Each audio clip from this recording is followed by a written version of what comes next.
Awesome. So we'll call to order the meeting of the Housing and Human Welfare Committee.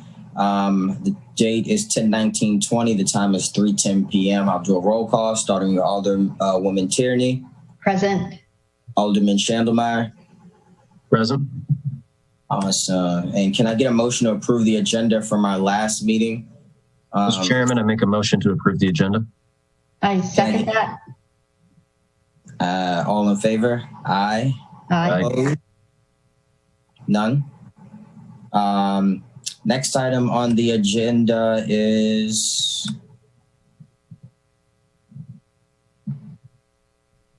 okay, sorry, my apologies. Legislation before the committee, 03920.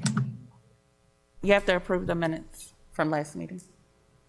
I thought we just did that. No, you approved the agenda. That was agenda. Oh, I'm sorry. Can I get approval of the minutes from our 9/21/20 meeting? May I motion to approve the minutes from the 9/19 meeting prepared by Takia? I have to abstain because I was not present. Second. All in favor? Aye. Aye. Thank you, Takia. None. Abstain. Next item on the agenda is 03920, false alarms, for the purpose of clarifying the procedure and penalty for excessive false alarms. Awesome. And I believe I'm a co-sponsor of this, introduced by Mayor Buckley, which I thought was so interesting. You thought it was for me, right? I really did. I thought it was for me.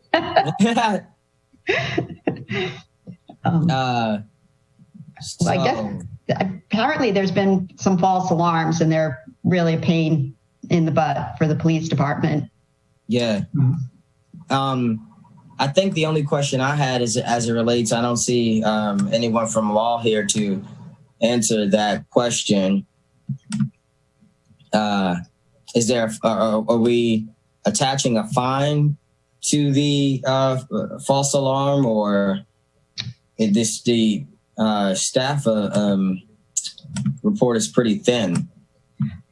It has. I think the fine would be. It wouldn't be addressed in this. It would be in the table, right? Yeah, it would be in the table. The table, or all right. I guess. I mean, how do you guys feel about it? I have a quick question. Are we counting? So for this false alarm thing, is this basically like, let's say my local security alarm at my house goes off because I accidentally set it off? Would that count as a false alarm, or is it just fake reporting it? In the staff report, it says governs false alarms and provides for the assessment of a civil fine to an owner or leasee of an alarm system that has more than 2 false alarms in 365-day period. Yeah, Takia, sorry about that. No problem. If you give a second, Joel should be logging on if you have questions for him. Thanks, Takia. You're welcome. And so I thought in relation to phone calls is actually in relation to alarms. So I might not be a co-sponsor of this because I don't know. Is this as it pertains to businesses? I remember when I worked at the Gateway Florist, like if a balloon or something would move, the alarm would go off, which yes, can be inconvenient, but. Yeah, so that's basically just what I want to figure out. If it's like just phone calls, then co-sponsoring, fine them a gajillion. I don't know. A lot of our legislation lately, I know at least in some of the, the traffic ones they're becoming more, their objective is to be more of a deterrent, especially on the life safety, don't park in front of red curbs. And so I'm wondering if that's in this category, if it's meant to be more of a deterrent because it's happening a lot. And what would the fee be? $100? I don't know. I thought it had a fee assigned to it.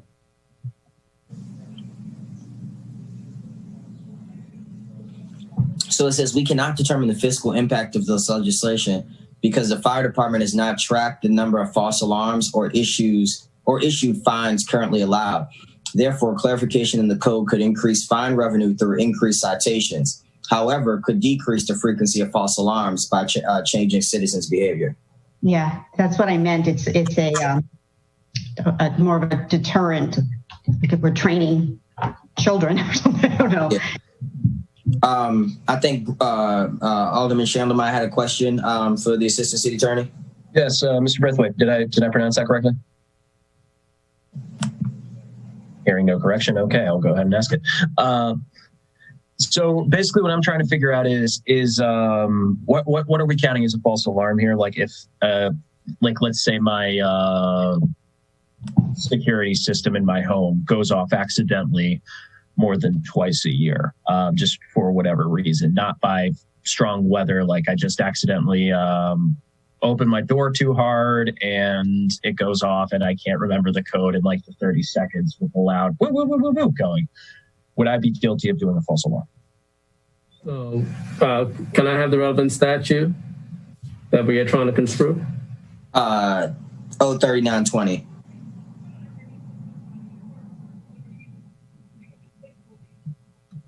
Sorry, I had no more dignified way of phrasing that then. Oh, got it. Okay.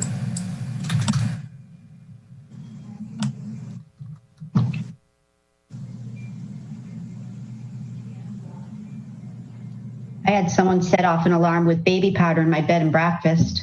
Don't ask. Baby powder. Don't ask. I don't know. Can anyone share their screen showing me the relevant discussion? I'm sorry? Can anyone share their screen showing me the relevant? Yeah, I got you. Do you see it?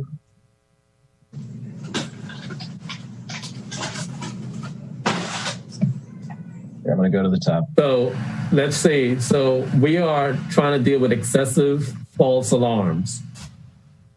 Yes. What do we have do we have data that tells us what is the average alarm to give us the allowance of 2? How do we come up with 2 false alarms as the threshold? So I'm sorry, Alderman Sherman, go ahead. I have no idea. Yeah, Okay. and the staff note indicates that they have not previously taken statistics on this, so they wouldn't know how many we've had in a year. But then how do you know if our actions are reasonable? I have no idea, Mr. City Attorney. That's part of the reason why we were confused on this legislation. When I initially read it, I actually thought it was in regards to phone calling false reports. So as to false alarms, I think that we must first quantify the problem before I could give you an opinion as to whether or not what the false alarms are and how they're quantified. I don't know if 2 is a too low of a number based on the data, or I don't know if this is even a problem that requires the city to act. But if we act, we must have a sufficient rational basis for government action. And I don't know what the basis of that action is today. Not saying that it doesn't mean that there is, but 2 or more than 2. So it's 3 or more per premises, municipal infraction.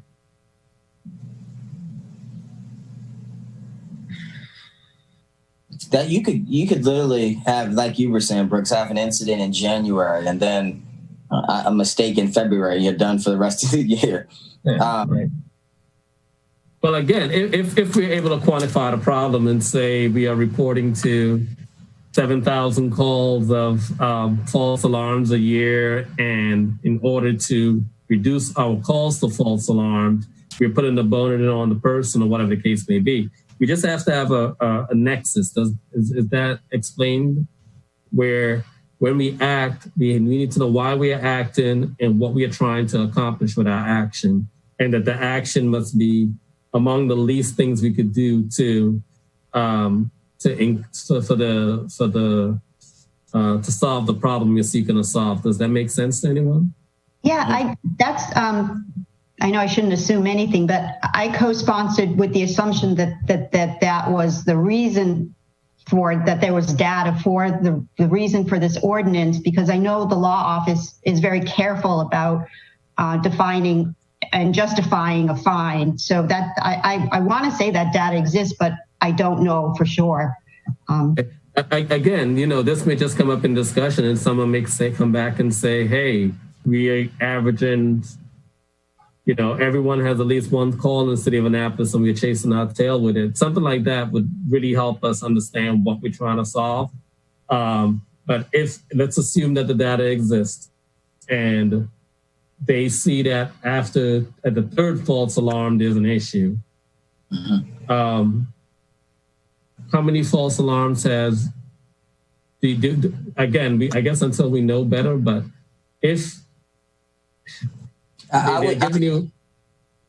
most people, have had 0 false alarms, and then you have a 2 false alarm allowance, it seems that might be reasonable.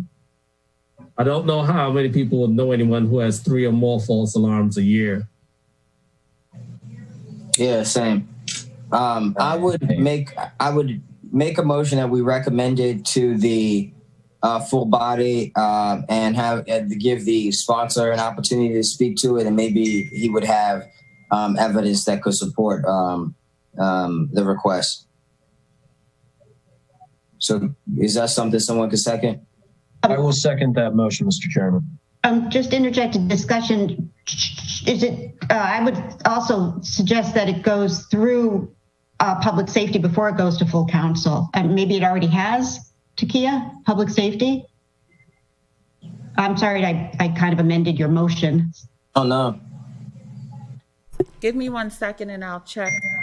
Also, I think, have you guys reviewed the staff report? Because I think it may answer some of those questions.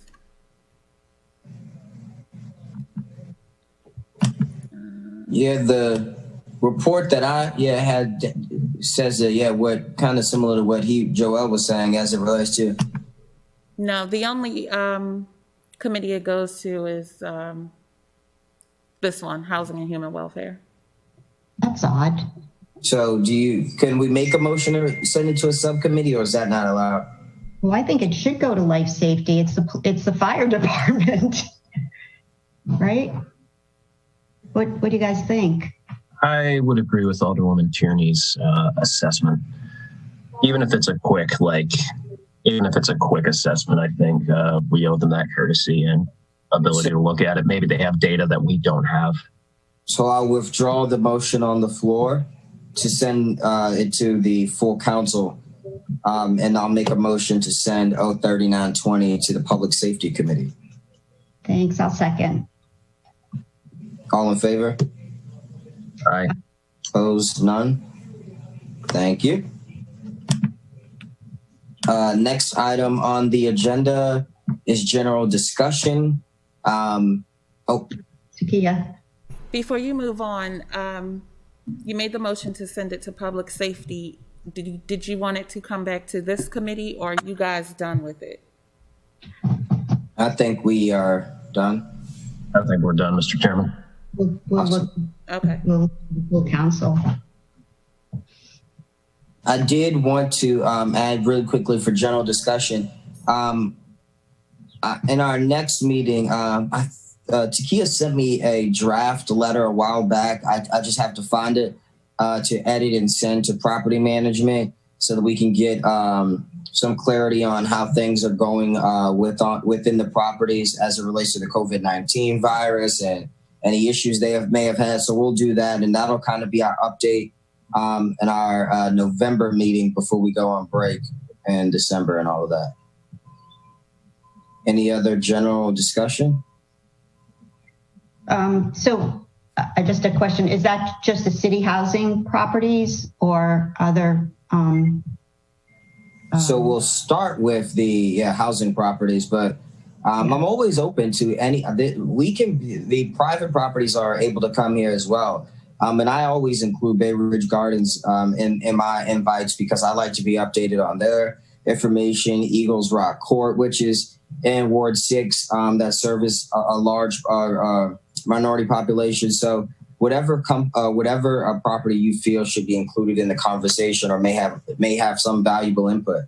I know after talking with Alderman Nett, Watergate may be in the conversation to invite for property management. So yeah, we'll be, we're not discriminative at all. Yeah, if we have the power to do that, I mean, I guess we do. So we'll work on that for our 10, or it'll be 11. When is the next meeting? It's the third Monday. 23rd. Oh, wait, we're going to have to move that. That's Thanksgiving. It would be the 16th, Mr. Chairman. Third Monday. Which is the 23rd. 16th. Oh, no, you're right. You're right. The 16th. Okay. Yeah. Awesome. I didn't think Perfect. after Election Day. All right. Can I get a motion to adjourn? Mr. Chairman, I'd like to make a motion to adjourn. I second that. All in favor? Aye. Aye. Aye. Good. Thank you. Thanks.